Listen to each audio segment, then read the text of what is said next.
Sebelum saya mulai membahas beberapa konsep, mungkin juga nanti referensi akan saya bahas terkait dengan diskon and premi. Teman-teman dari video yang kemarin ada yang mau ditanyakan, silakan. Videonya jelas semua, atau ada yang kurang jelas yang mau ditanyakan, silakan.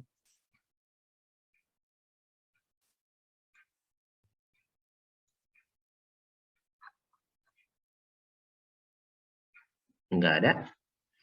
Oke, sambil nunggu nanti jumlah mahasiswanya lengkap, nanti Mas Yuda tolong kalau lengkap saya diingetin ya, untuk absen ya. Baik, Pak. Oke, kalau nggak ada pertanyaan, saya sedikit share terkait referensi yang saya gunakan untuk diskon dan premi. Mana referensi? Oh, ini dia. Oke, ini referensi yang saya gunakan untuk penentuan diskon dan premi.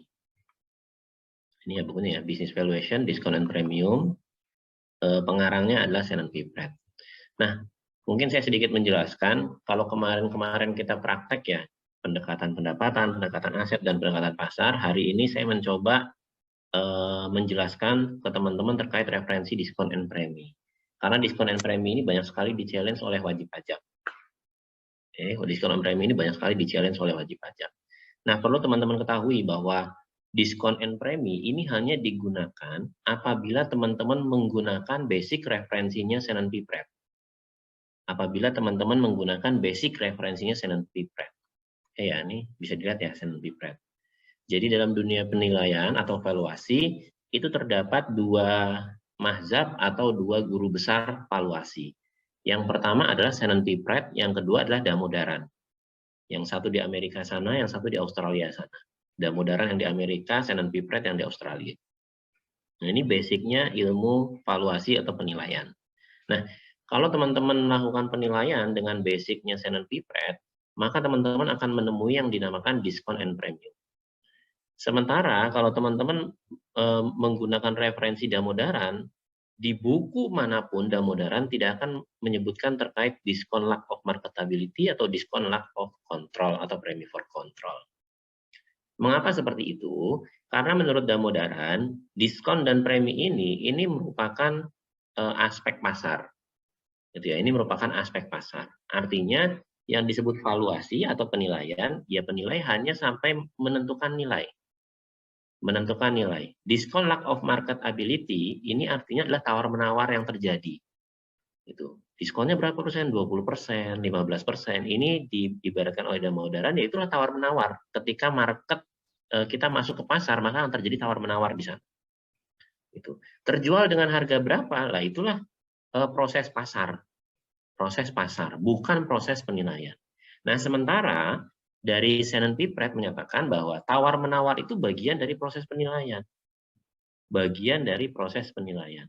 Di mana si penilai yang akurat itu akan menghasilkan nilai pasar yang tanpa harus ditawar pasti dibeli. Tanpa harus ditawar pasti dibeli. Gitu. Sehingga muncullah istilah diskon dan premi ini. Nah, itu konsepnya ya teman-teman ya. Sehingga teman-teman harus paham, kalau teman-teman kiblatnya Damodaran, nggak akan nemu nih diskon dan premi.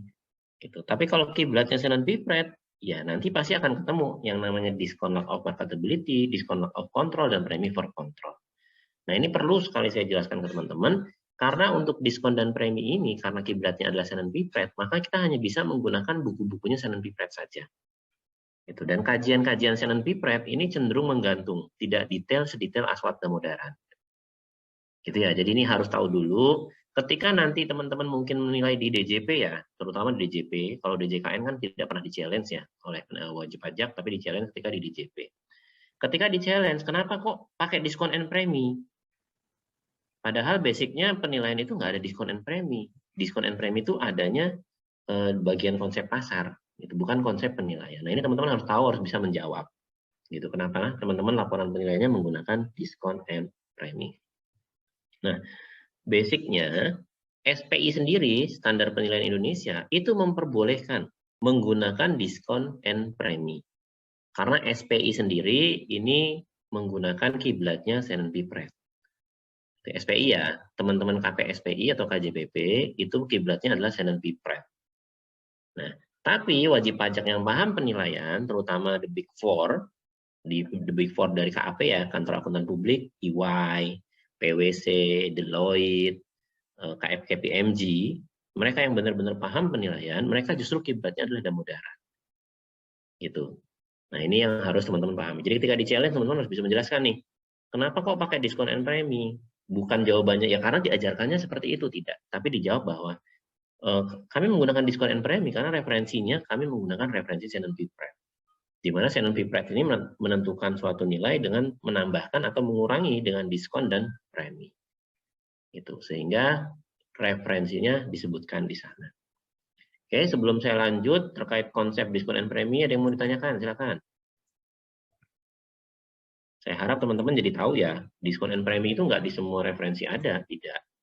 Hanya yang kiblatnya Shannon Pipred yang menyebutkan terkait diskon and premi. Oke, sampai sini masih jelas ya? Oke, kalau masih jelas, saya lanjut. Jumlah peserta 29, oh udah lengkap. Oke, saya absen dulu sebentar ya. Izin saya absen dulu teman-teman ya. Saya isi absen. Mumpung lengkap, nanti takutnya lupa.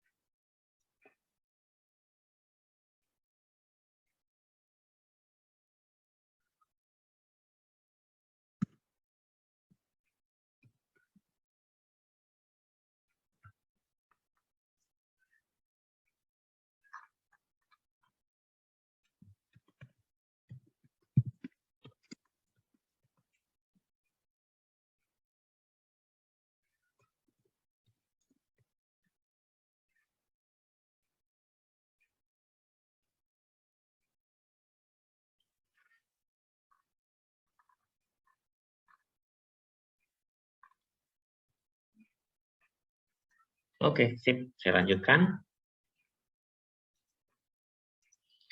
Oke, tadi saya sudah jelaskan terkait konsep diskon dan premium. Sehingga teman-teman tahu nih, kalau teman-teman kiblatnya penilaiannya pakai Damodaran, maka tidak menggunakan diskon dan premium. Gitu. Ada beberapa perbedaan yang mendasar terkait penilaian dengan versinya Damodaran dan penilaian dengan versinya Shannon Pipred. Kalau ditanya, saya sendiri ikutnya yang mana? Saya combine keduanya. Saya combine keduanya. Itu ya, saya combine keduanya. Termasuk bagaimana cara memproyeksi, termasuk bagaimana cara free cash flow. Free cash flow by Damodaran itu selalu menggunakan EAT. Tapi saya gunakan EBIT. Kenapa? Karena saya tahu konsepnya kenapa pakai EBIT. Kenapa saya tahu? Karena saya tahu konsepnya kenapa pakai EBITDA. Gitu. Jadi saya combine keduanya. Ya.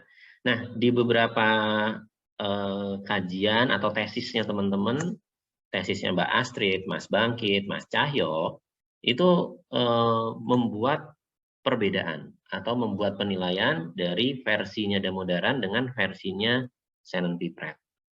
Gitu. Nah, dengan adanya premium dan diskon ini salah satunya, itu yang membuat perbedaan hasil nilai yang dihasilkan. Hasil nilai yang dihasilkan. Nilai yang dihasilkan dengan Damodaran ya, tanpa adanya diskon and premi, ini lebih cenderung nilainya ajak, apa istilahnya kalau ajak ya? Mau pakai pendekatan apapun, itu mendekati lah ya, istilahnya seperti itu. Sementara ketika menggunakan konsepnya Shannon Pipred, dengan adanya diskon and premi, dengan pendekatan tambahan ya, ini jadi semakin besar gap-nya. Nilainya jadi semakin besar gap-nya. Masing-masing pendekatan dimasukkan diskon and premi ya, cara mengkajinya teman-teman seperti itu. Pendekatan aset dimasukkan diskon and premi. Pendekatan pasar dimasukkan diskon and premi. Pendekatan pendapatan dimasukkan diskon and premi. Nah, nilai yang dihasilkan, output akhirnya itu jadi semakin rentangnya besar sekali. Gitu. Sementara kalau Damodaran, karena nggak pakai diskon dan premi, ya hasil nilai outputnya kurang lebih masih lumayan sama lah ya, tidak jauh berbeda. Ini hasil kajian teman-teman yang sudah S2. Gitu. Nah, itu gambarannya sedikit terkait dengan konsep diskon and premi. Oke. Nah, begitu juga dengan referensi-referensi lain. Seperti misalnya Robert F. Reilly. Robert F. Reilly ini cenderung ke S&P Pratt. David Laro cenderung ke S&P Pratt. McKinsey cenderung ke Damodaran. Gitu. Jadi ketika teman-teman melihat sebuah buku atau referensi, dilihat bagaimana diskon and premi diaplikasikan. Ketika pengaplikasian, maka mereka akan ditarik kesimpulan bahwa mereka cenderung ke S&P Pratt. Gitu. Dan masih banyak ya, nggak cuma diskon and premi tidak hanya diskon and premi saja yang membedakan antara S&P Pratt dan Damodaran. Ya. Nah, itu gambarannya sedikit. Kalau ditanya yang lainnya apa selain diskon and premi? Yang lainnya adalah terkait beta. Damodaran cenderung menggunakan kajian beta industri atau beta market. Sementara untuk S&P Pratt cenderung menggunakan kajian menggunakan beta perusahaan pembanding. Nah, ini juga dua hal yang berbeda. Dan dua-duanya punya penjelasan masing-masing, punya argumen masing-masing. Mengapa kok pakai beta market atau beta perusahaan, beta industri? Ya karena Damodaran beranggapan bahwa yang dinilai adalah nilai pasar. Market value invested capital, market value equity. Gitu. Maka semua data-datanya harus menggunakan data pasar. Dalam hal ini data pasar dicerminkan dengan industrinya. Seperti apa? Sementara S&P Pratt, dia juga punya argumen sendiri terkait dengan beta ini. Kenapa menggunakan beta perusahaan pembanding? Karena tidak semua market itu sebanding dengan objek yang kita nilai. Sehingga ketika menggunakan beta market, yang diperoleh adalah average-nya atau mediannya. Bukan beta yang sebanding dengan objek yang kita nilai. Sehingga untuk penggunaan beta akan lebih objektif jika menggunakan beta dari perusahaan pembanding yang kita nyatakan sebanding. Gitu ya teman-teman ya. Ini yang kedua. Masih banyak lagi yang ketiga, keempat, kelima dan seterusnya. Perbedaan-perbedaan itulah yang teman-teman harus pahami lebih dalam lagi ketika belajar penilaian bisnis. Gitu ya. Sementara saya sendiri saya tahu perbedaannya seperti apa. Ya, sehingga saya mencampur keduanya. Ya kalau misalnya saya nggak bisa dapat beta dari pembanding, ya saya gunakan beta market atau beta industri. Nggak dapat beta industri, ya saya gunakan beta yang ada. Selain industri adanya apa betanya? Gitu. Jadi saya termasuk yang di tengah-tengahnya. Kadang saya menggunakan S&P Pratt, kadang saya menggunakan Damodaran. Itu sehingga ketika di-challenge oleh wajib pajak, saya paham betul apa yang saya kerjakan. Saya bisa menjawab pertanyaan-pertanyaan seperti itu. Nah, harapannya teman-teman juga seperti itu. Oke, ini konsep yang pertama.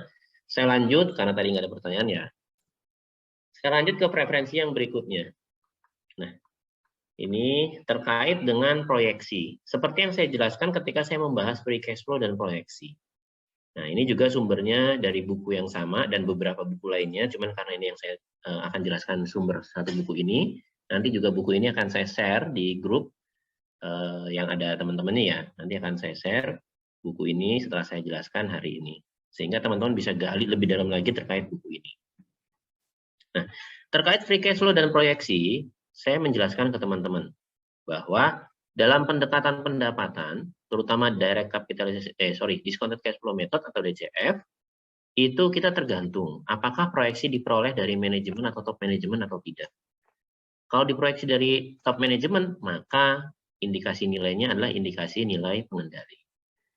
Kalau penilai yang memproyeksi sendiri atau bikin proyeksi sendiri, maka indikasi nilainya adalah indikasi non pengendali. Saya sudah menjelaskan seperti itu ya. Nah, dari mana asalnya? Nah, ini teman-teman bisa lihat di sini.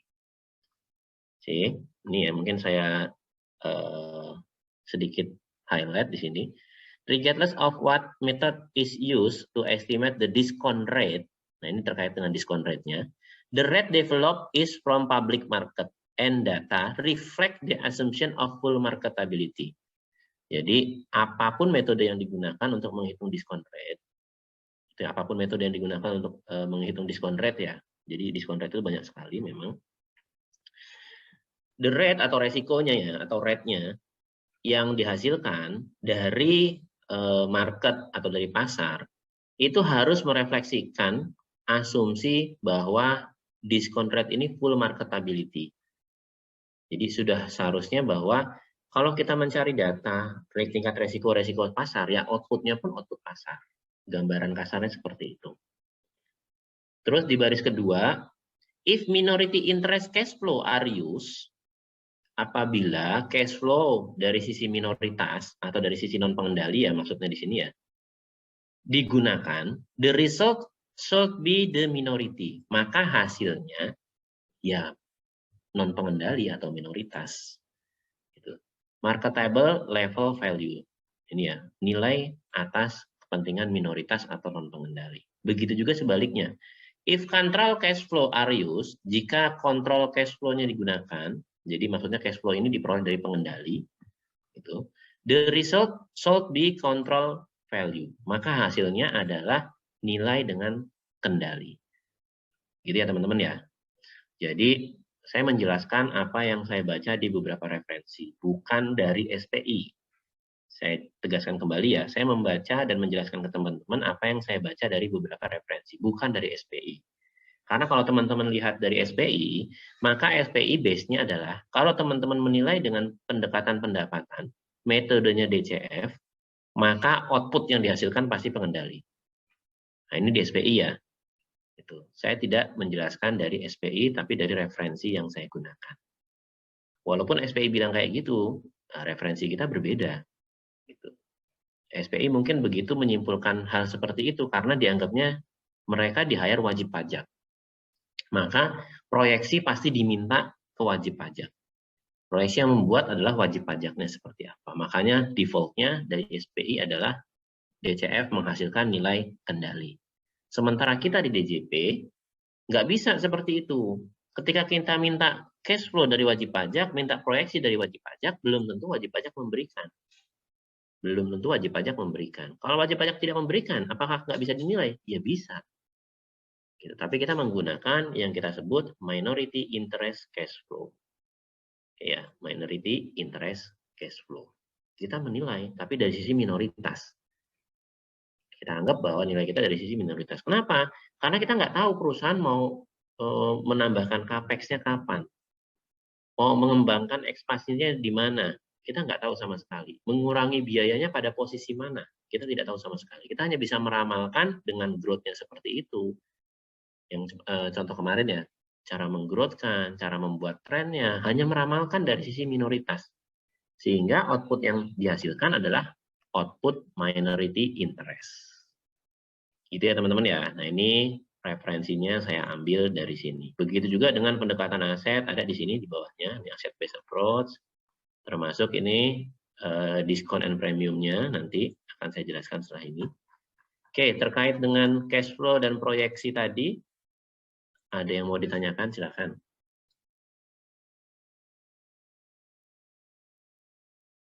Kalau kemarin kita bicara praktek, saya menjelaskan ke teman-teman cara menghitung nilai. Nah, hari ini kita full akan bicara teori dan referensi. Kenapa kok hari ini kita bicara teori dan referensi? Karena terkait diskon dan premium ini, banyak sekali teman-teman yang angkatan sebelumnya terutama ya, yang nggak paham. DCF itu kenapa menghasilkan, padahal udah ada di video saya juga ya, kenapa kok bisa minority interest ya? Padahal di SPI standarnya bilang bahwa ini mayoritas. Gitu.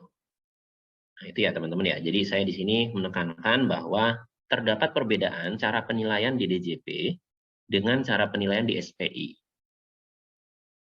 Nah, di DJP basicnya tidak menggunakan SPI, tapi menggunakan SE54. Kenapa kok seperti itu? Karena dulu DJP pernah mau join ke SPI dengan komite SPI ya, KPSPI namanya. Kita mau join, kita minta SPI mengakomodasi penilaian untuk tujuan perpajakan. Tapi tidak dibukakan kompartemen atau divisi untuk penilaian tujuan perpajakan. Itu ya, akhirnya kita buatlah SE54. Penilaian untuk tujuan perpajakan. Oke, nah ini perbedaan-perbedaan antara Damodaran, Sanan Bipred, SPI, dan SE54. Sampai sini ada yang mau ditanyakan?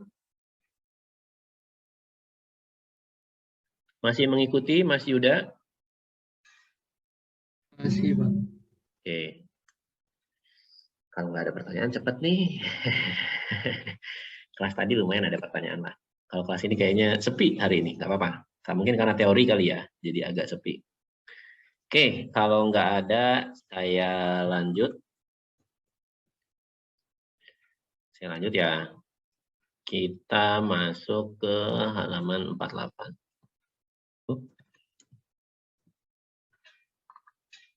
Ini bagian, oh ya, ini benar.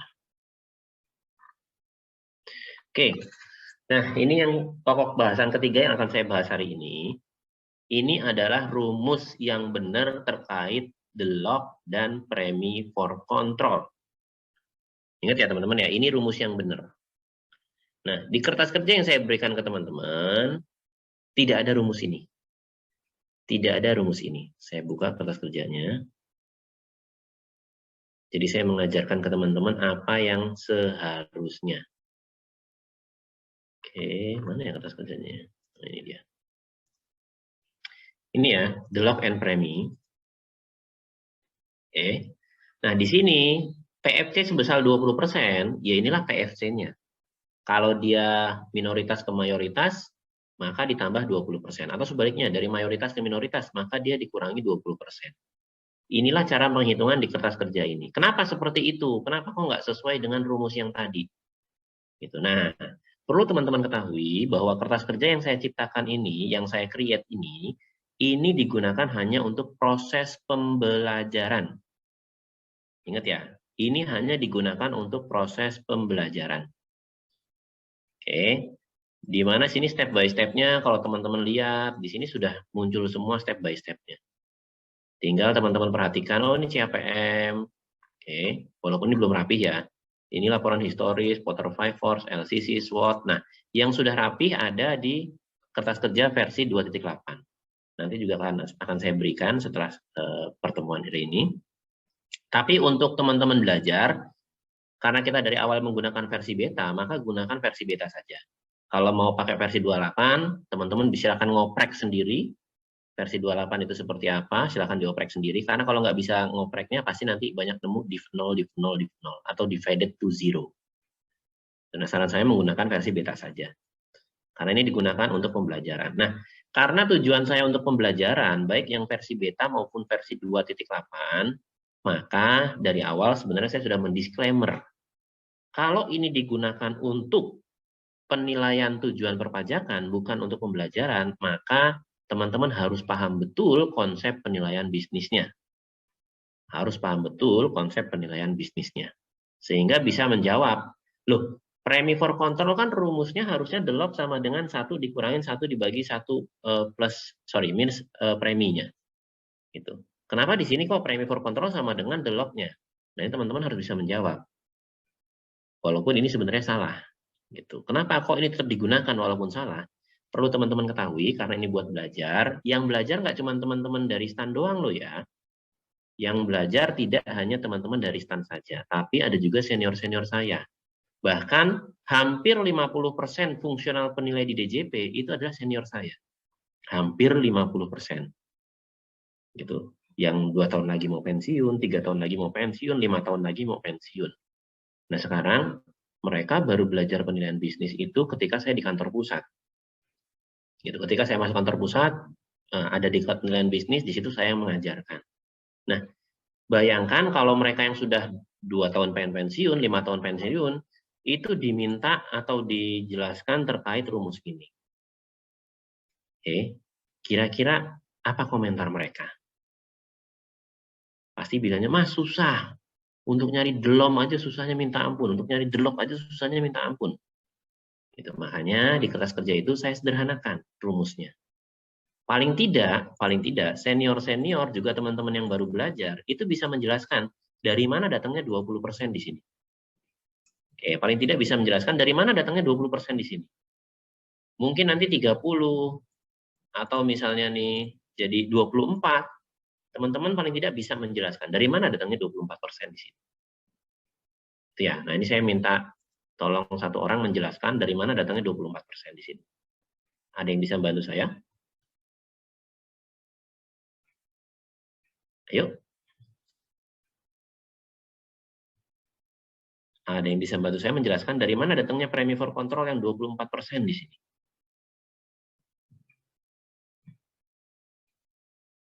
Nggak ada? Nggak ada yang mau mencoba? Oke, kalau nggak ada, saya jelaskan. 24% ini datangnya dari mana? Nah, basicnya kita mengikuti aturan The Lock dan Premi for Control dari Bapak Pom LK 8C3 butir 1A nomor 27 tahun 2009. Di mana di aturan ini The Lock dan Premi for Control sudah ditetapkan. Untuk perusahaan terbuka itu antara 20 sampai 35%. Untuk perusahaan terbuka. Oke, untuk perusahaan tertutup antara 30 sampai 70%. Kalau perusahaan terbuka 20 sampai 35%, maka range rentangnya berapa dari 20 ke 35? Rentangnya adalah 15. Dari 20 ke 35 ya, rentangnya adalah 15. Oke. Sampai sini mengikuti ya teman-teman ya. Kalau ada yang kecepatan tolong dijelaskan, tolong diinterupsi, Mas kecepatan, ulangin. Kalau perusahaan tertutup, rentangnya antara 30 sampai 70, maka rentangnya 40%. Itu ya, ini range atau rentangnya. Kita anggap perusahaan yang kita nilai adalah perusahaan tertutup, di mana rentangnya adalah 30 sampai 70%. Kalau range ini diubah 40%, maka di sini yang 40%, ini bisa diselingin ke sini. Oke, dia akan berubah juga. Oke, dia akan berubah juga. Kalau di sini rentangnya saya pakai perusahaan terbuka 20 sampai 35, maka rentangnya 15%. Oke ya, rentangnya 15%. Sorry, kayaknya saya salah rumus. Bukan ini yang harusnya saya ubah, tapi yang bagian 40% ini. Oke. Nah ini ya, jadi rentangnya ini ditulis di sini. Mau perusahaan terbuka, tertutup, rentangnya silakan teman-teman ganti di sini di atas. 15% kah atau 40% kah rentangnya. Kalau dia perusahaan terbuka, maka rentangnya diganti yang ini 15. Di sini minimum, nilai minimum The Lock-nya atau Premi for Control jadi 20. Ini ya nilai minimumnya ya, 20%. Begitu juga jika perusahaan tertutup, rentangnya diganti jadi 40%. Dan nilai minimum di sini bukan lagi 20%. Tapi nilai minimum The Lock dan Premi for Control-nya sesuai Bapak PAM LK itu adalah 30%. Maka sini ganti ya 30%. Oke, sampai sini masih mengikuti teman-teman? Izin bertanya, Pak. Mas Bimo dulu ya. Untuk yang rentannya itu harus pakai yang minimal kah, Pak? Kan tadi Bapak menjelaskan bahwa jika perusahaan terbuka pakai yang rentan minimal 20%, sedangkan untuk perusahaan tertutup 30%. Lalu semisal kita pakai rentan selain 20 atau 30, tapi masih dalam antara 20 sampai 35% untuk perusahaan terbuka dan 30% sampai 70% untuk perusahaan tertutup, apakah diperbolehkan, Pak? Mohon penjelasannya, Pak. Dasarnya dari mana? Itu dulu. Ketika bicara rentang ya, atau range. Ini kalau saya terjemahkan, ini ya, berarti kan minimal 20%. Maksimal 35%. Ini kalau saya terjemahkan ya, ini minimal, ini maksimal. Ya. Saya menerjemahkan kata-kata di Bapak PMLK ini ya. Perusahaan terbuka antara 20 sampai 30, berarti minimal 20%, maksimal 35%. Nah, yang ini minimal 30%, maksimal 70%. Ya, nah ini kan rentang. Minimal, maksimal. Maka range itu jarak ya. Jarak antara minimal ke maksimal berapa? Jarak antara minimal ke maksimal berapa? Sama dengan 35 dikurangin 20%. Yang ini juga sama dengan 70 dikurangin 30%. Kita belum bicara nilainya ya, kita belum bicara ini. Oke. Nah, range di sini, inilah yang akan diisi di bagian range ini. Range The Lock dan Premi for Control. Ini ya, ini yang akan kita isi dulu nih, sebelum kita dapat nilainya di bawah. Perusahaannya tertutup apa terbuka? Terbuka, maka rentangnya 15%. Perusahaan tertutup apa terbuka? Tertutup, maka rentangnya 40%. Isikan di sini. 15 atau 40. Pilihannya cuma 2 itu saja. Kalau misalnya Mas Bimo mungkin punya referensi lain, di mana rentangnya 10%, ya tunjukkan referensinya. Karena sampai saat ini, yang saya tahu ya, aturan yang berlaku yang masih ada, itu hanya Bapepam LK. Ini pun ketika saya datang ke OJK, ke Bapepam LK, saya tanyakan kajiannya, mereka lempar-lemparan. Kenapa? Tidak ada satupun yang mengakui yang bikin kajian ini. Ketika itu ada orang, oh ini dulu yang bikin kajian, si apa ketua timnya. Ketua timnya bilang bahwa bukan saya Pak yang bikin, anggota tim saya. Anggota tim saya nggak tahu dari mana asalnya. Jadi seolah-olah angka 20, 35, 30, 70 ini kayak jatuh dari langit, given. Ya pokoknya segitu, Gitu. Karena nggak ada yang tahu dasarnya dari mana. Jadi baru inilah referensi yang menyebutkan angka-angka ini. Nah, di SE 54 itu merujuk pada ke Bapepam LK ini. Untuk rentang antara sekian sampai sekian. Untuk rentang sampai situ Mas Bimo masih mengikuti? Oh, masih Pak. Tapi yang saya tanyakan lebih ke yang PFC-nya tadi itu Pak. Kan Ya, saya jelaskan satu-satu dulu Mas Bimo. Jadi biar paham nanti. Sampai sini masih mengikuti ya? Untuk rentang dulu nih, rentang. Kalau rentan masih Pak. Masih dari selisihnya max sama min itu. Sekarang saya jelaskan terkait premi for control-nya atau diskon lack of control-nya. Dari mana dapat 34? Dari mana dapat 34%? Nah, ini saya dapat dari pertanyaan-pertanyaan di atas ini. Oke ya. Pertanyaan-pertanyaan ini dari mana? Sumbernya ada pada referensi yang tadi saya buka. Dalam SNMPPRED, nih, prerogative of control ini akan menentukan control owner may be able to do that minority cannot. Maksudnya, ketika teman-teman punya kontrol, punya kewenangan untuk mengontrol sebuah perusahaan dari selembar saham yang teman-teman miliki, maka ada kelebihan yang tidak dimiliki oleh minority interest atau saham yang tanpa pengendali. Di antaranya adalah 14 faktor di bawah ini. Ini ya, di antaranya adalah 14 faktor di bawah ini. Oke. Nah, dari 14 faktor di bawah ini, yang saya bisa identifikasi di Indonesia, yang saya bisa terjemahkan jadi pertanyaan-pertanyaan di Indonesia, itu hanya 5. Jadi saya mengidentifikasi hanya 5 faktor ini saja. Padahal ada 14 tuh. Artinya PR-nya masih 9 lagi. Itu ya, PR-nya masih 9 lagi. Dan ini masih saya kembangkan terus nih. Masih saya kembangkan terus. Gitu. Nah, dari 14 ini, contoh ya. Ini yang tertampil di depan teman-teman yang referensi kan ya? Iya, Pak. Oke, contoh nih. Determine the capital expenditure. Determine the capital expenditure. Artinya bisa menentukan pembelian capital expenditure. Oke, menentukan pembelian capital expenditure atau barang modal. Barang modalnya barang modal seperti apa? Apakah semua barang modal, misalnya kendaraan untuk operasional, itu harus ditentukan oleh si manajer, top manajernya? Kan enggak juga. Gitu. Sehingga di sini saya belum bisa mengidentifikasi nih barang modal seperti apa. Barang modal untuk core bisnisnya, misal core bisnisnya adalah distribusi, maka barang modal di sini yang disebut adalah kontainer.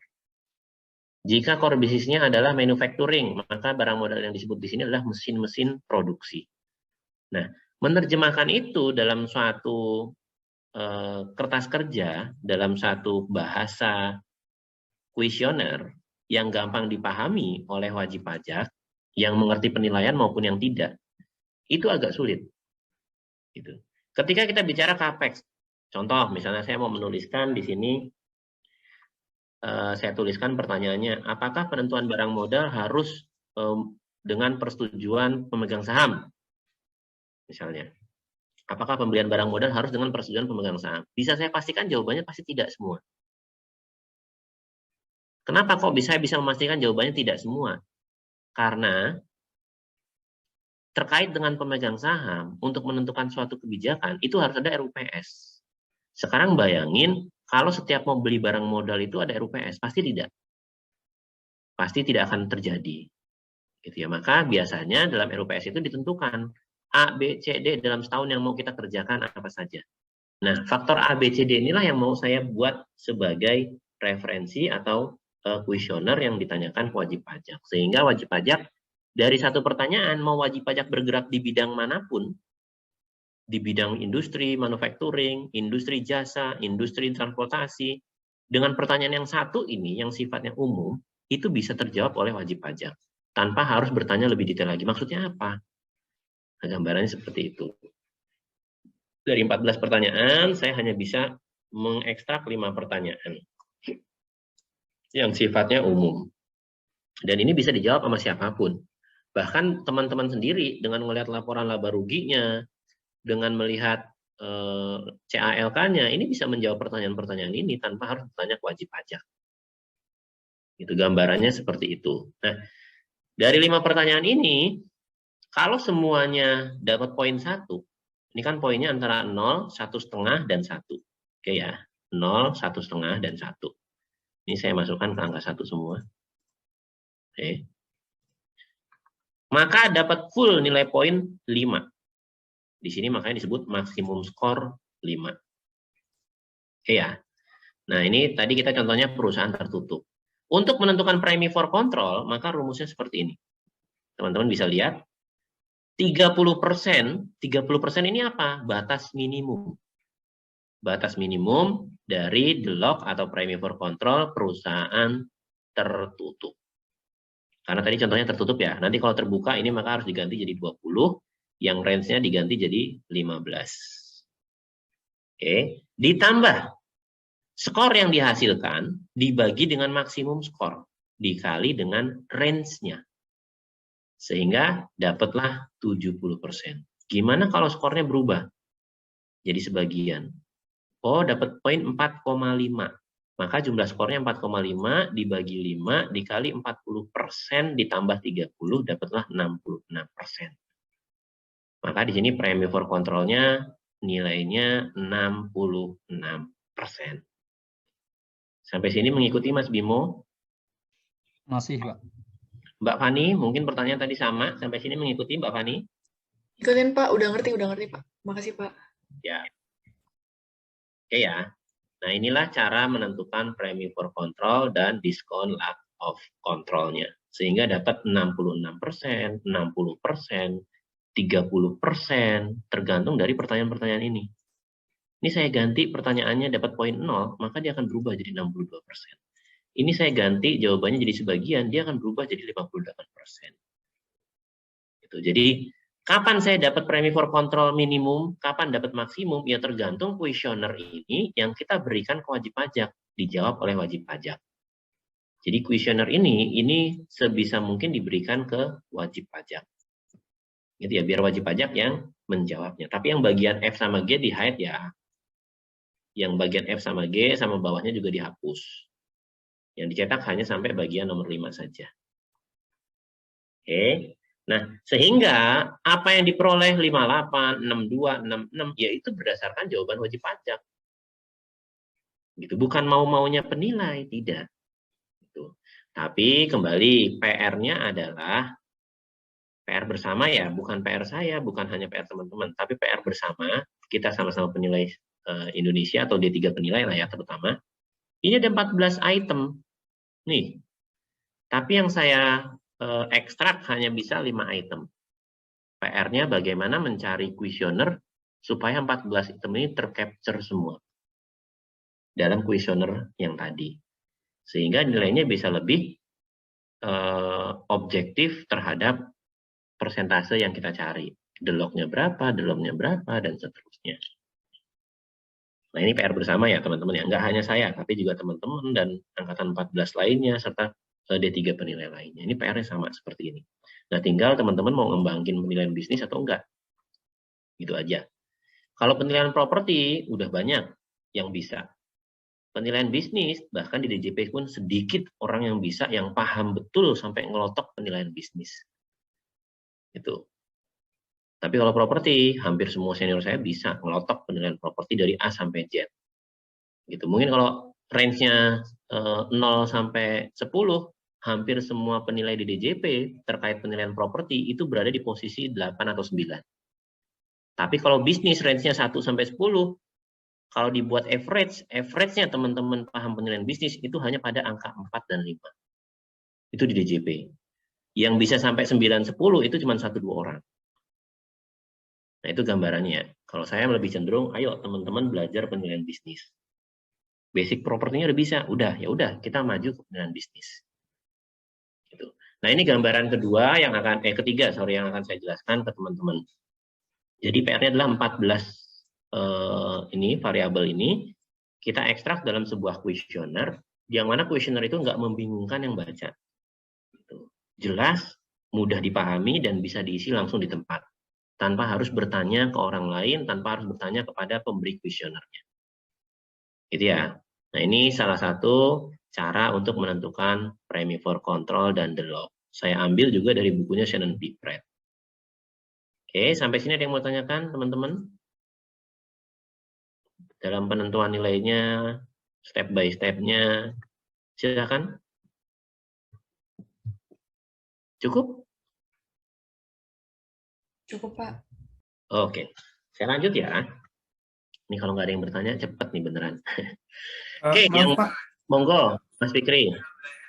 baru terpikir tadi kan udah dijelasin ya Pak, cara menghitung PVC dan the log gitu. Nah, itu penerapannya bagaimana ya Pak untuk yang kan tadi jadi satu tuh Pak di kertas kerja. Nah, itu kan jadi satu ya Pak, PVC sama the log. Itu nanti penerapannya gimana ya Pak? Ketika kita menggunakan maksudnya ketika kita menggunakan the log, apakah sama aja gitu Pak sama yang menggunakan PVC? Soalnya kan di situ tertulisnya itu kan PVC ya Pak yang hasilnya. Masih agak rancu di otak saya rasanya. Terima kasih Pak. Oke, paham maksudnya. Oke, seperti yang tadi saya jelaskan ya teman-teman ya. Sebenarnya antara PVC dan the log itu terdapat perbedaan. Nah, kertas kerja ini adalah kertas kerja untuk menentukan PFC-nya. Kertas kerja untuk menentukan premi for control-nya. Gitu ya. Nah, untuk menghitung the log seharusnya ada satu step tambahan nih di bawah. Step tambahan ini teman-teman bisa ambil dari sini. Tadi yang saya jelaskan ya. Ini rumusnya. Oke, silakan ambil dari rumus ini, masukkan ke tempat tadi, sehingga teman-teman dapat diskon lack of control-nya berapa. Gitu ya teman-teman ya. Jadi saya jelaskan bahwa, kembali saya ulangin, hasil dari kertas kerja ini adalah premi for control. Maka di sini sebut premi for control. Oke, outputnya di sini adalah premi for control. Yang benar, ini yang benar. Untuk menghitung the log, maka teman-teman harus kaliin lagi atau cari lagi dengan rumusnya 1 minus dalam kurung 1 dibagi 1 plus premi for control. Nah, ini rumusnya. Diekstrak dari rumus ini. Oke. Premi for controlnya berapa? 58%. Ya udah, masukin aja ke rumus ini. 1 dikurang dalam kurung 1 dibagi dalam kurung 1 plus 58%. Sorry. Ini belum saya kasih sampai dengan 58%. Oke, maka diskon lack of control-nya adalah 36,71%. Ini yang benar ya teman-teman ya, ini yang benar.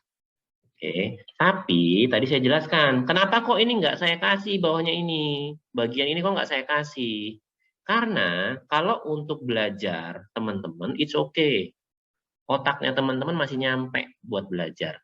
Tapi kalau senior-senior yang udah 2 tahun lagi mau pensiun, 5 tahun lagi mau pensiun, diajarkan hal seperti ini agak ribet buat mereka. Agak ribet buat mereka. Sehingga di sini dijadikan satu. Anggap aja 58% ini kalau dia positif maka itu premi for control, kalau dia sifatnya negatif maka dia the log. Sederhananya seperti itu Mas Fikri. Sampai sini jelas Mas Fikri? Jelas Pak. Berarti itu lebih ke apa ya? Sebenarnya penggunaan premi of control sama the log itu lebih ke indikasi nilai yang diinginkan kan ya Pak? Iya. Saya tadi bingungnya karena kok kuesionernya kok sama gitu. Tapi kan yang dihasilkan bisa beda, bisa the log sama PVC gitu Pak. Ya, betul Mas. Tinggal kalau mau nyari PVC ya ini udah dapat. Untuk nyari the log tambahkan lagi ini. Nah, tinggal yang kemarin ya, kemarin sudah saya jelaskan. DCF free cash flow-nya pakai minority interest. maka outputnya adalah minority interest atau saham non-pengendali. Kalau yang dicari 99% saham, maka tambahkan premi per kontrol sebesar 58%. Begitu juga sebaliknya. DCF pakai majority interest, maka nilai yang dihasilkan adalah nilai kendali. Kalau mau dijadikan nilai non-kendali atau yang dicari nilai saham yang 20% misalnya, ya maka dikurangin nih deloknya nih. Gitu. Sampai sini jelas ya Mas Fikri ya? Ya, jelas Pak. Terima kasih Pak. Oke, yang lain silakan. Cukup? Oke, kalau cukup saya lanjutkan. Oke ya, saya kembali ke slide. Nah ini, kembali ke sini. Jangan lupa ya teman-teman ya, dari yang premi for control tadi, untuk mencari diskon lack of control, maka diperlukan tambahan rumus ini. Oke, sehingga dapat diskon lack of controlnya sekian, sekian, dan seterusnya. Nah, poin keempat yang mau saya ajarkan ke teman-teman hari ini adalah terkait dengan DELOM. Sebentar.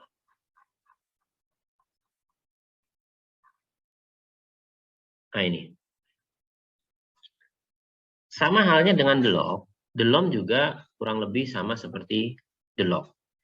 Tidak ada satu kajian yang menyatakan DELOM-nya harus sekian, DELOG-nya harus sekian. Tidak ada satu kajian. Sehingga kita menggunakan dasarnya adalah dari Bapepam LK 8C3. Nah, termasuk DELOM perlu teman-teman ketahui bahwa konsepnya DELOM, diskon lack of marketability untuk minority interest, berbeda dengan diskon lack of marketability untuk controlling interest. Ingat ya, ini basic konsepnya nih. DELOM untuk mayoritas berbeda dengan DELOM untuk minoritas. Atau DELOM saham pengendali berbeda dengan DELOM saham non-pengendali. Oke, kembali, ketika kita bicara kertas kerja, DELOM-nya sama seperti DELOG. DELOM-nya sama seperti DELOG. Ini DELOG ya, DELOM-nya sama. Mau itu sifatnya pengendali, mau itu non-pengendali, pertanyaannya sama. Gitu. Kenapa? Tadi konsepnya, walaupun faktornya berbeda-beda, konsepnya ya Pak, mungkin saya buka dulu faktornya. Di halaman 186, berarti kurang lebih 218-an. Nah ini benar. Oke, ini 5 faktor nih. Di sini adalah primary driver. Oke, primary driver untuk menentukan DELOM untuk minority interest. Primary drivernya ada 5. Nah, dari 5 masing-masing dijabarkan size of distribution sebagai primary driver, dia punya secondary driver. Contohnya partnership result discount study-nya. Nih. Nah, ini ada diskon study-nya seperti ini, partnership level-nya. Terus ada juga nanti di bawah comparison subjeknya. Nah, ini adalah poin-poin sub dari primary driver tadi. Atau saya bisa jelaskan ini adalah secondary driver. Oke, primary-nya cuma 5, tapi secondary-nya banyak banget. Nah, ini contoh prospect for liquidity. Prospect for liquidity. Nah, ini ada beberapa jalan, ada 3. Secondary-nya 3. Kalau masing-masing primary driver ini punya secondary driver 3 semua, maka total dari value drivernya itu ada 5 kali 3, 15 poin. Kalau tadi DELOG cuma ada 14 poin, kalau di sini bisa sampai 15 poin. Nah, dari 15 poin di DELOM untuk minority, saya comparablekan dengan DELOM untuk mayoritas di bagian bawahnya di halaman 200. Oke, saya ke bawah terus di halaman 200. Ini masih 95. Nah, ini 200. Nah, ini. Saya comparablekan dengan DELOM untuk controlling interest atau majority interest. Nah, ini value drivernya, key drivernya atau primary drivernya juga 5. Oke ya. Nah, dari situ dapatlah 10 pertanyaan yang ada di kertas kerja ini. 10 pertanyaan yang ada di kertas kerja ini. Nanti konsepnya 10 pertanyaan ini dapatnya dari situ. Itu ya. Jadi saya mengkompilasi 15 faktor di dalam minority interest, 16 faktor di majority interest. Saya kompilasi yang kira-kira sama, dapatlah 10 pertanyaan ini. Oke, nah PR-nya masih banyak berarti ya, masih ada 6 dan 5 yang harus teman-teman rumuskan ke depannya untuk jadi lebih baik lagi. Nah, ini jadikan kuesioner yang akan ditanyakan ke wajib pajak terkait dengan diskon lack of marketability. Nah, untuk basicnya atau untuk dasarnya, mayoritas minoritas perusahaan terbuka tertutup, kita mengikuti ketentuan Bapak Pam LK lagi nih. Mengikuti ketentuan Bapak Pam LK lagi. Kalau perusahaan terbuka yang dinilai mayoritas, maka delomnya 0 sampai 20%. Maka di sini rentangnya 20. Oke, rentangnya 20. Perusahaan terbuka minoritas antara 10 sampai 30%, maka rentangnya 20 juga. Perusahaan tertutup mayoritas rentangnya antara 20 sampai 40 dan seterusnya ya. Nah, ini pun ketika saya tanyakan ke Bapak Pam LK dan OJK, dasarnya dari mana? Ya tadi, kajiannya nggak ada yang bisa ngasih lihat saya. Gitu. Jadi sampai sekarang saya belum tahu nih, masih misteri angka-angka ini. 0%, 20%, 10%, 30% itu masih misteri. Dapatnya dari mana?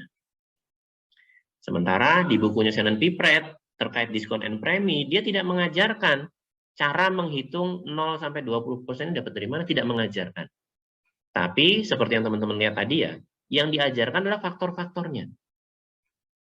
Faktor A, faktor B, faktor C, faktor D, dan seterusnya. Dan ketika di bagian bawah itu ada contoh, di bagian bawah buku tadi itu ada contoh bagaimana penghitungannya, itu pun penghitungannya langsung. Contoh misalnya, faktor terkait misalnya entry barrier skala ekonomis. Di situ ada angka 1%, 2%. Nah, yang 1%, 2% ini adalah resikonya. Gitu. Tapi dapat dari mana 1%-nya, dapat dari mana 2% resiko tadi, itu tidak dijelaskan di buku tadi. Tapi dia menjelaskan bahwa resiko atas entry barrier skala ekonomi adalah 1%, 2%, 3%, dan seterusnya. Tapi dapat dari mana 1%, dapat dari mana 2%, itu tidak dijelaskan. Gitu ya teman-teman ya. Jadi sama-sama masih belajar terkait delok dan delom. Saya juga masih belajar nih, masih cari tahu dari mana asalnya 10 sampai 20, 10, 30 dan seterusnya. Itu. Sama teman-teman juga belajar ke saya. Saya juga belajar nih mencari tahu ini dari buku-buku referensi. Tidak ada satu buku pun yang menjelaskan. Gitu. Kalau misalnya nanti teman-teman mungkin ada dosen penilaian bisnis lainnya selain saya yang menyebutkan bahwa oh saya punya kajiannya, tolong informasikan ke saya, tolong diminta. Saya akan belajar dari kajian itu. Gitu. Karena selama saya jadi penilai di DJP, semua kajian ini nggak ada yang bisa mencantumkan, tidak ada yang bisa menunjukkan ke saya. Selalu bilangnya, oh ada itu yang mengkaji, ada naskah akademisnya. Dapatnya 20-40, dia hafal betul dapatnya 20-40. Tapi ketika saya tanyakan 20 dasarnya dari mana? 40 dasarnya dari mana? Oh itu yang bikin tim A, tim B, tim C. Timnya saya datengin, oh itu anak buah saya yang bikin, anggota tim saya. Saya datengin anggota timnya, wah Pak saya lupa dulu dapatnya dari mana. Naskah akademisnya di mana ada nggak? Nggak ada Pak, saya lupa naruhnya, karena udah bertahun-tahun yang lalu. Gitu. Sehingga saya masih belum bisa meyakini secara 100% 20-40 ini benar atau tidak. Tapi kembali, saya tetap harus mengajarkan ini ke teman-teman, harus menjelaskan ini ke teman-teman. Gitu ya. Kita sama-sama masih belajar terkait delom dan delok. Jadi saya tidak jauh lebih tahu dari teman-teman, tidak. Saya selalu seperti itu. Ketika teman-teman tanya ke saya, kalau saya tahu, saya paham, pasti akan saya jelaskan. Tapi kalau saya tidak tahu, saya tidak paham, saya akan katakan bahwa teman-teman saya tidak tahu ini dasarnya dari mana. Ini pun masih sampai sekarang masih saya teliti, saya kaji. Saya akan selalu bilang seperti itu. Saya tidak akan berusaha untuk menjawab sok tahu, tidak. Gitu ya teman-teman ya. Jadi saya berusaha seobjektif mungkin apa ilmu yang saya miliki akan saya transferkan ke teman-teman, tapi yang tidak saya tahu pun akan saya akui bahwa saya tidak tahu. Gitu ya. Jadi itu gambarannya. Kalau teman-teman tanya ini dari mana dasarnya, saya nggak bisa jawab. Nggak tahu teman-teman BPPK atau Bapak Pam, Bapak Pam atau OJK dapatnya dari mana, saya nggak tahu. Tapi karena ini aturan, satu-satunya aturan yang ada yang mencantumkan angka delomnya berapa, deloknya berapa, mayoritas minoritasnya berapa, maka ya sementara kita pakai dulu lah. Gitu. Tinggal bagaimana caranya kita mencari kapan saya pakai 0%, kapan pakai 20%, kapan pakai 30%, ya dengan cara yang sama seperti penghitungan delok tadi. Gitu ya, silakan diisi kuesioner ini, kasih ke wajib pajaknya. Rumusnya sama persis seperti yang tadi ketika kita mencari rumus dari the log, premi for control. Oke, oh ya, ini kalau ada yang variabel seperti ini sebenarnya ada yang di hide. Sebenarnya untuk mempermudah saja. Oke, ini untuk mempermudah aja. Kalau dia dalam perusahaan tertutup, maka 20 sampai 30 sehingga dia ada rentang 20%. Ini ya. Nah, ini rentangnya 20%. Ini untuk mempermudah ya, angka-angka ini untuk mempermudah aja. Ini misalnya saya ganti jadi terbuka. Dia akan berubah 0 sampai 20 dalam perusahaan tertutup. Ini masih belum berubah nih. Harusnya terbuka. Oke. Nah, ini saya mencoba untuk menyederhanakan kalau mana senior-senior saya misalnya nggak paham penilaian bisnis, paling tidak mereka bisa mengerjakan. Gitu. Nanti ini dibuka aja, karena ini nggak di lock ya, teman-teman mau belajar seperti apa silahkan. Gitu. Ada yang nggak paham, Mas ini gimana cara ngebukanya? Ini kayaknya udah nggak saya protect semua sih, saya open semua ini kalau nggak salah ya. Seingat saya kertas kerja yang versi beta itu sudah saya buka semua, sehingga teman-teman bisa menelusuri dari mana. Untuk pembelajaran teman-teman. Nah ini delom, sama seperti delog tadi prosesnya. Sehingga dapat 7%, dapat dari mana 7% ya tadi. Itu dapat dari mana 10%? Ya ini ya, 3,5 dibagi 10. Ini saya ganti misalnya jadi berubah, dia dapat 6%. Oke.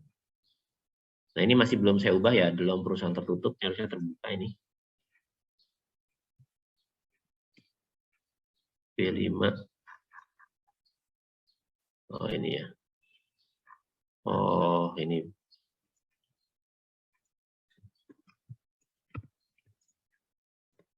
Oke. Nah ini baru benar. Dalam perusahaan terbuka, ini dapatlah 6%. Nah untuk penjelasan delom, sampai sini ada yang mau ditanyakan teman-teman silakan. Izin bertanya Pak, Yuk Mas Yuda. mungkin terkait teknis pengisiannya itu Pak, coba boleh scroll ke atas Pak, yang poin nomor 2. Oh boleh, ini. Nah yang skala ekonomis itu Pak. Nah mungkin saya ambil contoh objek penilaian saya aja ya Pak. Ya. Kan kemarin tuh saya kelompok saya pilihnya BRI. Nah BRI itu kan kemarin saya cek udah masuk ke buku 4 atau dia jadi bank yang paling gede gitu Pak modalnya. Ya. Berarti kan skala ekonomisnya itu sangat besar. Nah, Betul. berarti tapi kalau misalkan kita lihat bahwasannya itu saat ini banyak muncul bank-bank digital gitu Pak, mini bank gitu. Jadi kayak bank-bank yang modalnya itu kecil gitu kayak contohnya BBYB, BVIC dan bank-bank lainnya.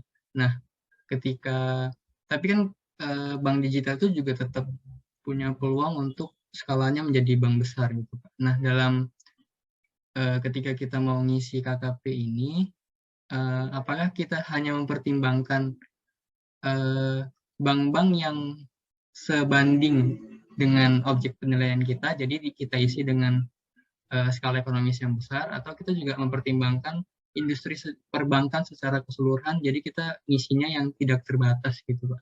Itu bagaimana ya Pak? Oke, kalau untuk mengisi ini, teman-teman harus lihat dulu Porter Five Force-nya. Karena ini eksternal ya. Porter Five Force-nya seperti apa? Industri yang Mas Yuda ambil, industrinya perbankan keseluruhan, konvensional, syariah, atau seperti apa? Konvensional Pak. Kalau konvensional berarti di sini jawabannya tidak terbatas. Kenapa tidak terbatas Mas Yuda? Itu yang saya tanya Pak, bingung Mas. Karena bank konvensional itu ada dari bank yang terkecil sampai terbesar. Ada BPR, bank konvensional yang paling kecil ya, sorry, di atas BPR. Ada bank konvensional yang baru muncul, tapi kecil banget. Gitu ya. Termasuk bank digital yang tadi Mas Yuda sebutkan. Artinya modal untuk bikin bank itu nggak terlalu besar. Gitu ya. Jadi ya nggak terbatas sama sekali. Mau modal kecil bisa bikin bank, bisa. Buktinya BPR bisa keluar. Mau modal besar, banknya skala besar pun bisa. Bisa, kenapa tidak? Gitu. Jadi dari sisi permodalan, skala ekonomis nggak terbatas. Mau modalnya kecil bisa bikin bank, mau modalnya besar pun bisa bikin bank. Tapi kalau Potter Five Force-nya, Mas Yuda arahkan ke perbankan konvensional buku 4. Jadi yang disebut industri oleh Mas Yuda, sebenarnya subindustri ya, kalau realnya ya berarti ya, yaitu perbankan buku 4, fokusnya pada buku 4. Nah, maka kalau fokusnya pada buku 4, ini berubah nih. Yang tadinya tidak terbatas jadi skala besar. Jadi kembali ya, untuk ngisi ini, dicek kembali Potter Five Force-nya teman-teman, LCC-nya atau Business Life Cycle-nya, dan SWOT-nya. Di analisisnya, teman-teman menyebutkan ini industrinya apa? Apakah industri besar secara keseluruhan, atau sub-industrinya, seperti yang kemarin saya jelaskan ketika mencari data industri. Sampai sini jelas, Mas Yuda? Jelas, Pak. Oke, saya mau contoh ya. Yang saya nilai adalah industri aparel. Oke, industri aparel. Tapi kalau di sub-industrinya atau di Potter Five Force-nya saya sebutkan industri aparel terkait dengan misalnya sepatu. Industri aparel, tapi fokusnya subsektornya adalah sepatu. Nah, pertanyaan saya ke teman-teman, kira-kira skala ekonomisnya tidak terbatas, segmen tertentu atau skala besar? Segmen tertentu ya. Kenapa Mas Yuda segmen tertentu? Karena fokusnya ke sepatu aja. Oke, berarti Mas Yuda udah mulai paham. Teman-teman yang lain, kenapa kok Mas Yuda bilang segmen tertentu? Yuk, Mbak Fani. Halo Mbak Fani. Iya, Bapak. Kira-kira Mbak Fani kenapa Mas Yuda jawabnya segmen tertentu untuk industri sepatu? Enggak. Mungkin karena sepatu itu kan punya ininya, Pak. Apa namanya? Setiap merek sepatu itu ada apa sih bahasanya? Ibaratnya pangsa pasarnya masing-masing tuh beda, Pak. Misalnya yang saya bener nggak ya, Pak? Ini kalau menurut saya ya, Pak. Jawab dulu. Misalnya nih sepatu-sepatu yang branded itu tuh ada lagi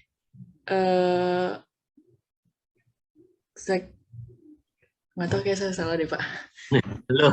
Belum dijawab udah salah. Ayo jawab dulu.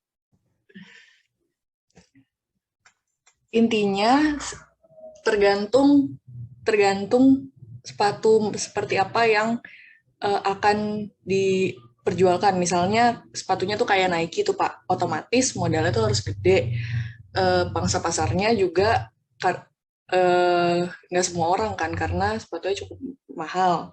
Sementara ada beberapa sepatu yang dia tuh cukup murah, modalnya nggak terlalu tinggi. Nah, itu pangsa pasarnya juga dengan budget sesuai sama sepatu yang dijajakan itu, Pak. Oke, cocok. Betul sekali jawabannya seperti itu, Mbak Fani. Bener ya, Pak? Makasih, Pak. Oke ya, tadi ya teman-teman ya, sudah jelaskan Mas Yuda sama Mbak Fani. Ketika kita bicara sepatu ya, segmen tertentu doang nih yang butuh modal besar. Segmen tertentu saja yang butuh modal besar. Itu selebihnya modalnya kecil. Bahkan ada tukang sepatu pinggir jalan kok. Gitu ya, yang di Cibaduyut apa segala macam. Hanya segmen tertentu yang modalnya besar. Kalau kita bicara sepatu. Tapi kalau kita bicara industri besarnya aparel, ya tidak terbatas malah. Itu mau modal kecil sampai modal besar muncul semua di aparel. Tapi ketika sepatu bicaranya segmen tertentu. Atau sepatunya lebih kita khususkan lagi, sepatu olahraga. Nah, itu baru nanti kita bisa bilang, oh skala besar kalau olahraga.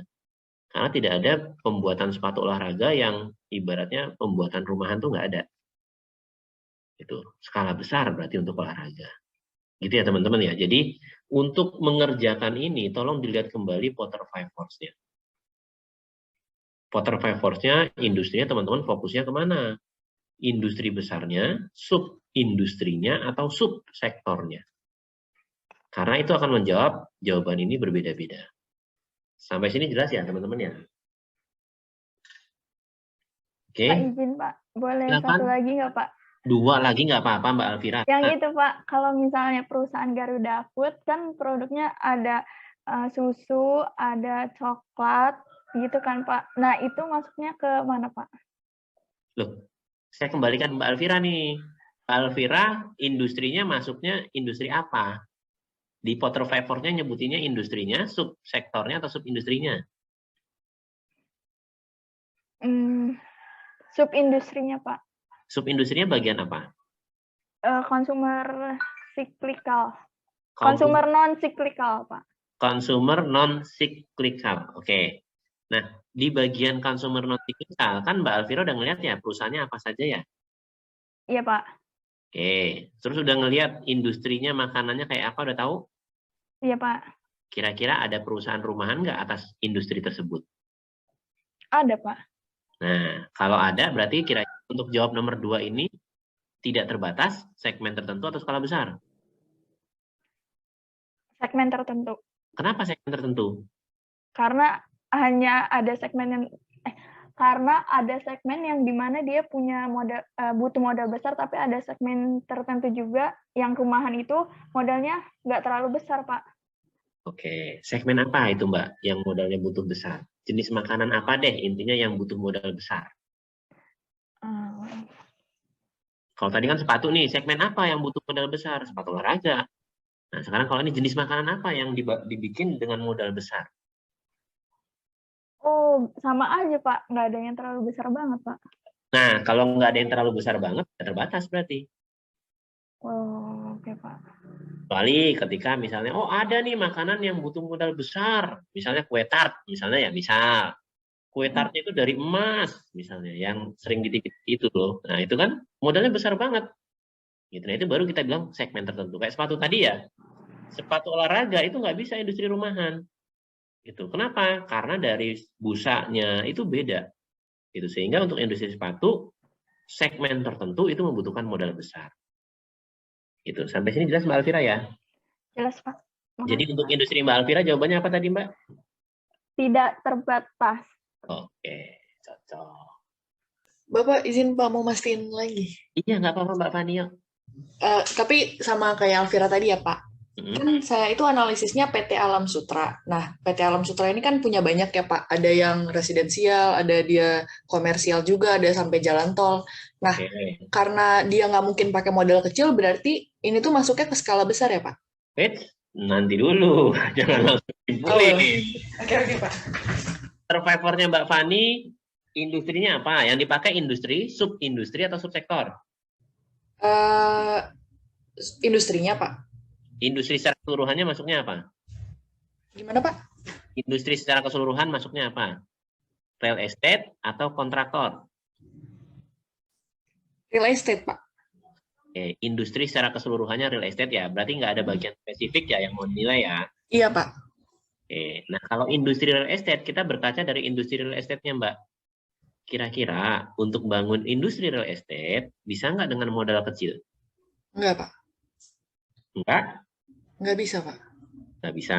Oke, kalau nggak bisa nggak dengan modal yang menengah? Nggak bisa juga Pak. Nah, real estate secara keseluruhan ya, jangan dibayangkan objek kita nilai. Iya Pak. Pernah nggak nemu real estate pinggir jalan yang isinya cuma 3 rumah, 4 rumah yang klaster? Ada. Nah, modalnya berapa besar? Nggak sebesar yang gede-gede sih Pak. Oke, nggak sebesar yang gede-gede ya. Iya Pak. Nah, artinya kalau kita bicara real estate secara keseluruhan, bicara nomor 2 nih, tidak terbatas segmen tertentu atau skala besar? Tidak terbatas ya Pak. Karena kalau segmen tertentu kan harus ada yang rumahan Pak tadi. Saya concernnya di sana. Nah, cocoknya di situ betul sekali Mbak Fani. Jadi kita harus tahu dulu industrinya Mbak Fani ya. Mbak Fani mau fokusnya industri. Makanya saya katakan industri real estate atau kontraktor. Ketika industri real estate, ya seharusnya tidak terbatas. Tapi kalau industrinya jasa konstruksinya yang ditekankan Mbak Fani atas perusahaannya, maka itu baru skala besar. Namanya kontraktor, ada nggak kontraktor kecil? Nggak ada Pak. Nggak ada. Betul. Oh, Pak, berarti memastikan lagi ya Pak. Ya. kan kalau PT Alam Sutra ini ibaratnya dia aja sampai punya daerah sendiri tuh Pak, Alam Sutra kan. Nah, berarti kalau seandainya saya banting setir terus fokusnya ke bagian kontraktornya untuk semua hal yang sudah dia bikin gitu Pak, berarti masuknya ke skala besar untuk nomor 2. Betul. Oh gitu. Nah, Tapi itu nanti kalau- harus tercermin di Potter Five Force-nya Mbak Fani ya. Oh iya, siap Pak. Nanti akan diperbaiki lagi. Oke, ada lagi. Makasih Bapak. Udah jelas sampai sini Mbak Fani? Siap Pak, jelas Pak. Oke. Yuk, ada lagi yang lain? Pak, izin memastikan Pak. Yuk, Rena. Jadi untuk kepentingan perpajakan seperti yang tadi Bapak jelaskan itu kuesioner ini disampaikan ke WP gitu ya Pak. Tapi untuk penilaian yang kayak kami ini pakai data sekunder ini analisis pertimbangan delok-deloknya pakai dianalisis sendiri ya Pak? Iya, betul Mbak. Dianalisis tapi harus online dengan analisisnya Mbak ya. Harus inline, online itu jadinya. Jadi Potter Five Force-nya bilang apa? Contoh tadi saya jelaskan untuk jawab nomor 2 ini dari tadi karena kita fokusnya nomor 2 ya. Potter Five Force-nya bilang apa nih? Di industrinya kayak gimana? Tadi industri sepatu sudah, terus industri kontraktor ya atau real estate sudah. Nah, tempatnya yang dikerjakan Mbaknya, industrinya apa? Rokok Pak kami. Rokok, oke.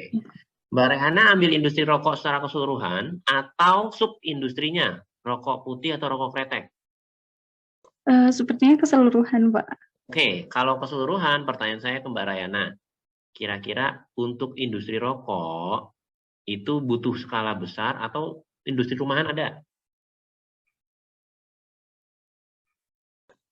Ada yang rumahan Pak Nah, sepertinya.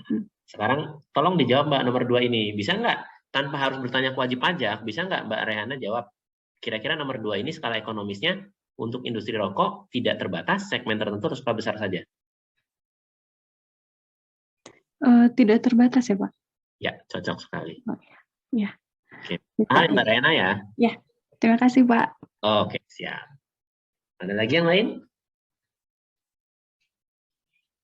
Oke, sudah mulai paham ya teman-teman ya. Nah, saya senang kayak gini nih diskusinya. Jadi benar-benar paham nanti teman-teman ketika ngisi data-data ini. Nah, kembali, ini semua diisi sesuai dengan analisis data yang ada. Analisis data yang ada. Bukan, ya karena teman-teman nggak bisa nanya ini ya. Karena teman-teman nggak bisa nanya ini ke wajib pajak. Jadi bukan nembak-nembak aja, tidak. Semua ada cara menganalisisnya. Tadi contohnya kita bicara skala ekonomi. Termasuk entry barrier perizinan usaha. Apakah sudah ada pembatasan atas izin usaha, atas industri tersebut. Tapi WP masih mau, WP itu jadinya. Banyak investor yang masih mau ke industri tersebut, karena memiliki prospek yang cerah. Contoh tadi saya contohkan rokok. Rokok itu udah ada banyak pembatasan loh. Ada cukai, ada pembatasan iklan. Bahkan iklan rokok itu boleh ditampilkan kalau sudah malam. Pagi sampai siang itu nggak boleh ditampilkan iklan rokok yang benar-benar mencolok ya. Akhirnya iklan rokok itu sampai bikin iklan yang naik gunung lah, yang naik mobil lah, yang tuh terjun payung lah. Tapi nggak ada rokok-rokoknya. Cuman ada merek rokoknya aja. Gitu. Buat apa? Karena ada pembatasan iklan tadi. Nggak boleh nunjukin rokok ini bisa gini, bisa gini, bisa gini, nggak ada. Itu gambarannya ya. Ada pembatasan. Tapi orang masih banyak tuh mau masuk industri rokok. Masih banyak muncul rokok-rokok baru. Bahkan sekarang sudah mulai menjamur rokok yang pelinting sendiri. Atau linting DW, atau Lingwe. Nah, itu menjamur industri rumahan rokok. Artinya di industri tersebut, izinnya banyak, pembatasannya banyak, tapi masih banyak orang yang mau masuk ke industri tersebut. Nah, artinya di sini ketika kita ngisi, ada atau enggak? Ada. Itu industrinya terbatas, tapi banyak sekali investor yang minat. Ya, berarti jawabannya ada, bukan terbatas. Kalau terbatas, ya investor mungkin nggak banyak yang minat, cuma 1-2, itu namanya terbatas. Gitu. Atau mungkin tidak ada pembatasan sama sekali nih. Nah, ini cara menjawabnya seperti itu.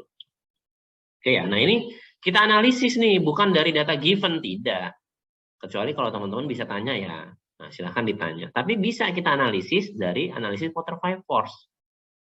Entry barrier perizinan usaha ini masuk bagian dari threat of new entrant. Oke ya, jadi semua data ini bisa dijawab dengan Potter Five Force, dengan business life cycle-nya perusahaan. Oke, sampai sini ada yang mau tanyakan lagi, silakan. Cukup? Wah, selesai kita berarti, kalau cukup.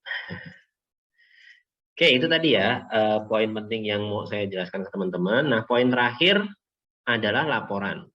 Oke, poin terakhir terkait laporan. Kemarin saya sudah menjelaskan juga, di video sudah saya beritahukan ke teman-teman terkait dengan laporan. Perlu teman-teman pahami, laporan penilaian dan kertas kerja penilaian itu menunjukkan bagaimana teman-teman berpikir, bagaimana teman-teman mengolah data, bagaimana teman-teman menganalisis. Atau secara nggak langsung saya bisa mengatakan bahwa laporan penilaian dan kertas kerja penilaian itu adalah cerminan kemampuan teman-teman. Cerminan kemampuan teman-teman. Teman-teman cuma ngerjain copy paste, copy paste, copy paste. Ya, saya bisa bilang bahwa teman-teman cemen. Nggak bisa ngapa-ngapain penilaian bisnis, cuma bisa ngisi kertas kerja. Nah, itu sedikit gambaran buat teman-teman terkait laporan penilaian, DELOC, DELOM, dan premi for control. Gitu ya. Nah, sampai sini ada yang mau ditanyakan, silakan. Saya izin bertanya, Pak. Monggo, Mas Fikri. Tapi ini terkait sama tugas penilaian perusahaannya itu, Pak.